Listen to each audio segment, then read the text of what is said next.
সুন্দরভাবে বাজার আমরা পরিচালনা করতে পারি এবং সকল সদস্যদের নিয়ে যাতে আমরা সুন্দর পরিবেশ এবং বাজারের উন্নয়ন এবং বাজারের সকল ভেদাভেদ দূর করে সকল দুর্নীতি দূর করে আমরা বাজারটা সুন্দরভাবে পরিচালনা করতে।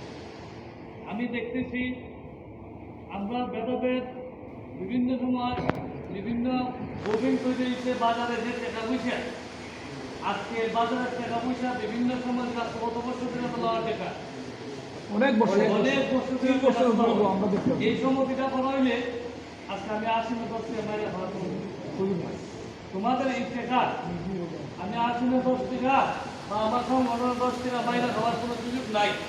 এটা থাকবো সংগঠনের ফান্ডে। এখন সংগঠনের বাজারে ব্যবসায়িকরা যারা আছেন, হ্যাঁ, আপনারা যদি মনে করুন আমরা পদের বা পরিচালনার কোনো রোগ থাকে বাজারে আইছি না, ইনশাল্লাহ থাকতাম না।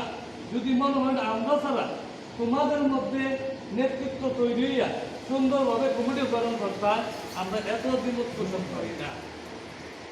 আমরা চাই তোমরা সবাই একত্রিত হইয়া সবাই সম্মিলিতভাবে বাজারটা পরিচালনা করতে সুন্দরভাবে বাজার কার্যক্রম চালাইতে। মুরব্বীরা আমাদের ওই সুন্দর পরিবেশ করার জন্য দায়িত্ব দিচ্ছে।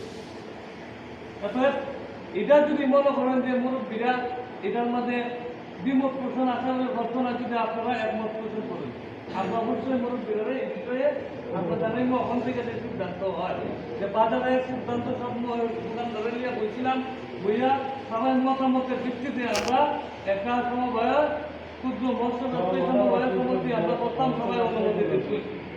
এখন মুরব্বীরা আমরা এটা করতাম, মুরব্বীরা যদি না করো আমরা এটা আবার সবাই নিয়ে বই। কিন্তু আমরা মতামত দিতাম যে আমরা এটা করতাম কি না। আমার কথা হলো যদি যৌক্তিক বা নিজেদের আত্মমর্যাদা বা আত্মমর্যাদাশীল করে তুলতে হয় তাহলে একটা সংগঠন প্রয়োজন। নিজেদের সম্পদ রক্ষা করার জন্য সংগঠন প্রয়োজন। কেউ করতাম আজকে যদি সমবায়িত সমিতি হয়, সমিতি হয়, আমি আসি না 10 টাকা মাইরা গেলাম আমরা মামলা করে টাকা বিচার পাই।